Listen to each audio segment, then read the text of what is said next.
Hello दोस्तों। अब SSC stenographer की तैयारी करना होगा बहुत ही आसान, क्योंकि अनअकैडमी आपके लिए लेकर आया है एक स्पेशल फ्री मॉक टेस्ट रानी मैम के द्वारा, जो कि 19 दिसंबर को कंडक्ट करवाया जाएगा। और याद रखिए, इसी के साथ 20 दिसंबर को एक स्पेशल फ्री क्लासेस कंडक्ट करवाई जाएगी, जिसमें रानी मैम इस टेस्ट का एनालिसिस करेंगी। अगर आप फर्स्ट टाइम अनअकैडमी पर आ रहे हैं तो यूज़ करें मेरा unlock code Shri edu SHRIEDU। याद रखें, अगर आप अनअकैडमी पर पहली बार आ रहे हैं तो मेरा अनलॉक कोड ज़रूर यूज़ करें श्री एडू SHRIEDU और इनरोल करें इस फ्री टेस्ट को और एक्सपीरियंस करें इस अनअकैडमी के अच्छे प्लेटफॉर्म को।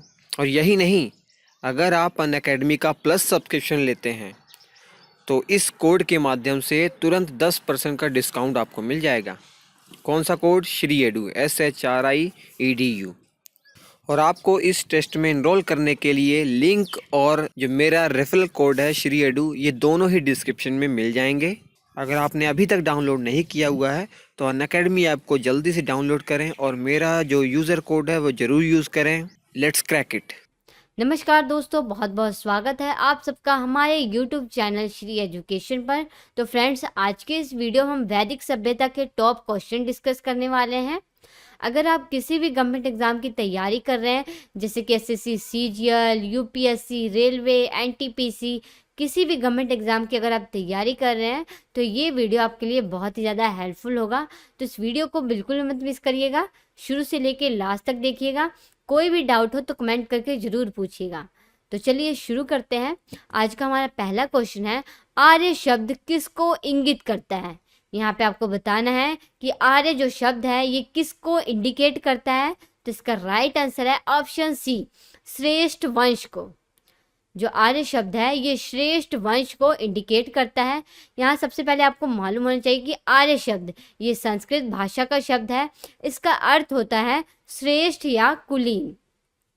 यहाँ से एक क्वेश्चन और बनकर आता है, अगर आपसे ये पूछा जाए कि आर्य शब्द का प्रयोग एक श्रेष्ठ जाति के रूप में सबसे पहले किसने किया था, तो इसका राइट आंसर होगा मैक्स मूलर ने।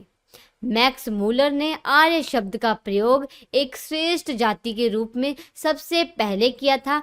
कब किया था ये भी पूछा जाता है, तो 1853 ईस्वी में किया था।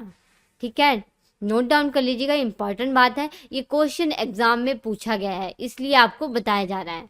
नेक्स्ट क्वेश्चन है, क्लासिक के संस्कृत में आर्य शब्द का अर्थ क्या है, तो इसका राइट आंसर है ऑप्शन डी, एक उत्तम व्यक्ति। क्लासिक के संस्कृत में आर्य शब्द का अर्थ है एक उत्तम व्यक्ति। नेक्स्ट क्वेश्चन है, सबसे पुराना वेद कौन सा है, तो इसका राइट आंसर है ऑप्शन ए, ऋग्वेद। जो ऋग्वेद है ये सबसे पुराना वेद माना गया है। देखिए, हमारे भारतीय साहित्य में कुल 4 वेद हैं। कौन कौन से हैं? ऋग्वेद, सामवेद, अथर्ववेद और यजुर्वेद। इन 4 वेदों का उल्लेख हमारे भारतीय साहित्य में किया गया है। और देखिए, जो ऋग्वेद है ये सबसे महत्वपूर्ण वेद माना गया है और इसे ही सबसे प्राचीन वेद भी माना गया है। नेक्स्ट क्वेश्चन है, त्रयी किसका नाम है, तो इसका राइट आंसर हो जाएगा ऑप्शन बी, 3 वेदों का। 3 वेदों को त्रयी कहा गया है। इन 3 वेदों में कौन कौन से वेद आते हैं, नोट डाउन कर लीजिएगा, ऋग्वेद, सामवेद और यजुर्वेद। इन 3 वेदों को त्रयी कहा गया है, ऋग्वेद, सामवेद और यजुर्वेद।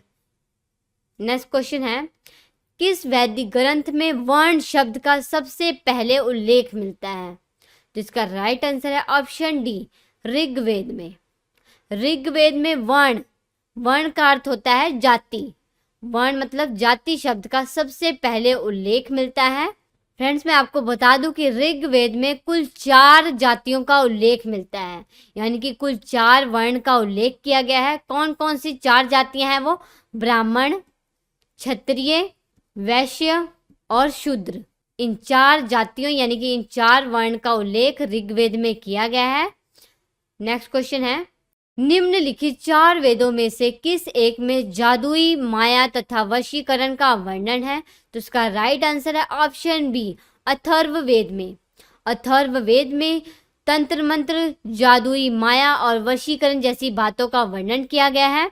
नोट डाउन करिए। अथर्ववेद में कुल 20 अध्याय हैं और 731 सूक्त हैं। अथर्ववेद में कुल 20 अध्याय और 731 सूक्त हैं। नेक्स्ट क्वेश्चन है, ऋग्वेद में कितने सूक्त हैं, यानी कि कितने मंत्र हैं? तो इसका राइट आंसर है ऑप्शन बी 1028।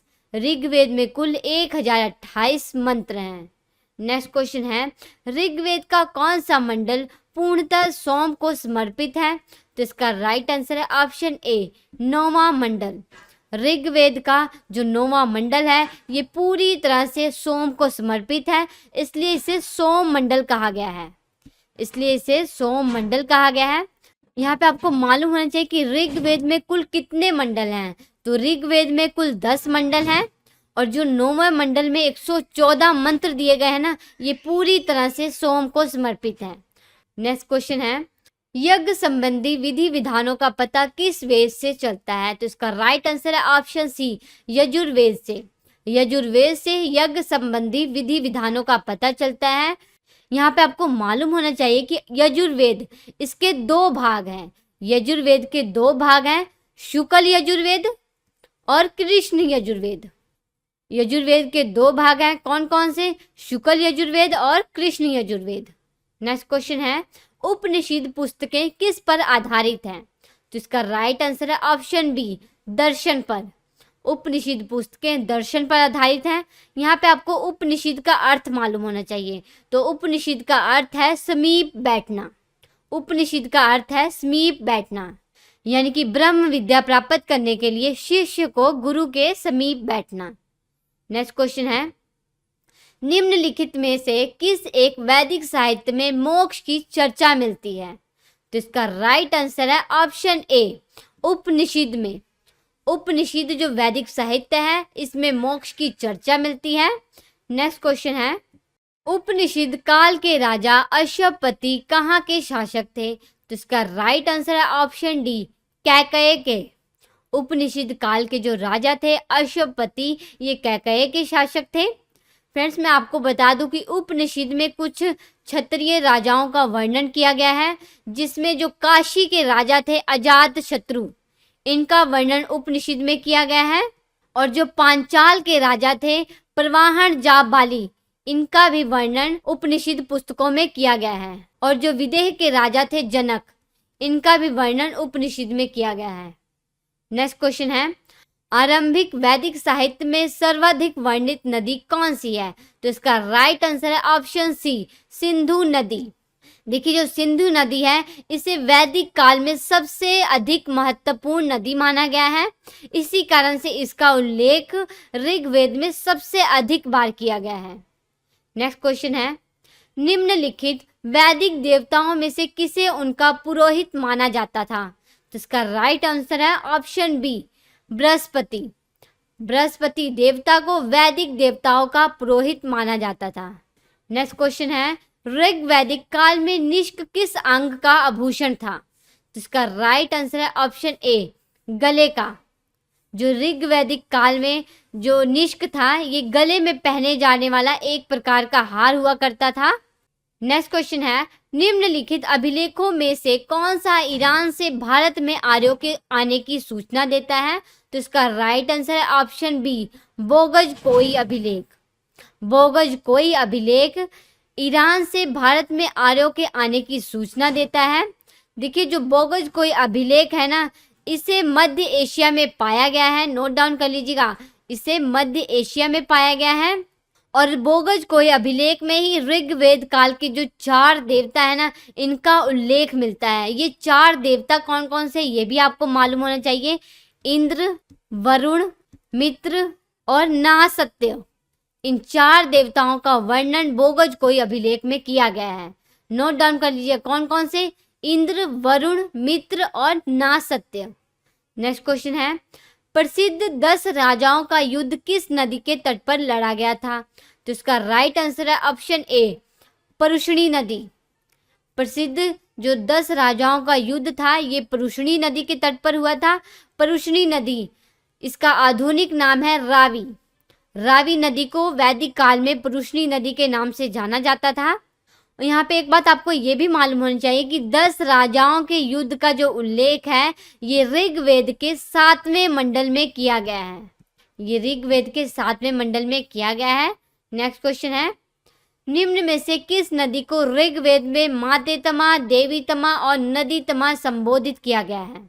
तो इसका राइट आंसर है ऑप्शन डी, सरस्वती नदी को। सरस्वती नदी को ऋग्वेद में सबसे अधिक पवित्र और सम्मानित नदी माना गया है, इसलिए इसे सबसे अच्छी माँ, सबसे अच्छी देवी और सबसे अच्छी नदी के रूप में संबोधित किया गया है। नेक्स्ट क्वेश्चन है, ऋग्वेद की मूल लिपि क्या थी? तो इसका राइट आंसर है ऑप्शन बी, ब्राह्मी। ऋग्वेद की मूल लिपि ब्राह्मी थी। ऋग्वेद में कुल 10 मंडल हैं और 1028 मंत्र हैं। नेक्स्ट क्वेश्चन है, वैदिक काल में किस जानवर को अघन्या माना गया है? तो इसका राइट आंसर है ऑप्शन ए, गाय को। वैदिक काल में गाय को अघन्या यानी कि ना मारे जाने योग्य माना गया है।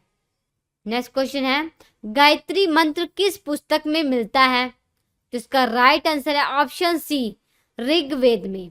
गायत्री मंत्र का उल्लेख जो है ये ऋग्वेद में किया गया है। यहाँ पे आपको मालूम होना चाहिए कि गायत्री मंत्र इसकी रचना किसने की है? तो गायत्री मंत्र की रचना विश्वामित्र ने की है। गायत्री मंत्र की रचना विश्वामित्र ने की है। और यहाँ पे एक बात ये भी आपको मालूम होना चाहिए कि गायत्री मंत्र इसे ऋग्वेद के किस मंडल में वर्णित किया गया है? तो गायत्री मंत्र को ऋग्वेद के 3रे मंडल में वर्णित किया गया है। नोट डाउन कर लीजिएगा, इंपॉर्टेंट बात है ये। नेक्स्ट क्वेश्चन है, सबसे अधिक ऋग्वैदिक सूक्त यानी कि जो मंत्र है ये किसको समर्पित है? तो इसका राइट आंसर है ऑप्शन ए, इंद्र को। सबसे अधिक ऋग्वैदिक जो मंत्र है ये इंद्र को समर्पित है। फ्रेंड्स, मैं आपको बता दूं कि ऋग्वेद में इंद्र को सबसे अधिक प्रतापी देवता माना गया है और इन्हें कुल 250 मंत्र समर्पित किए गए हैं। और ऋग्वेद में जो दूसरा सबसे महत्वपूर्ण देवता माना गया है वो अग्नि को माना गया है और इन्हें कुल 200 मंत्र समर्पित किए गए हैं। और ऋग्वेद में तीसरा सबसे अधिक महत्वपूर्ण देवता वरुण को माना गया है। नेक्स्ट क्वेश्चन है, वैदिक नदी अस्किनी की पहचान निम्नांकित नदियों में से किस एक के साथ की जाती है? तो इसका राइट आंसर है ऑप्शन बी, चिनाब नदी।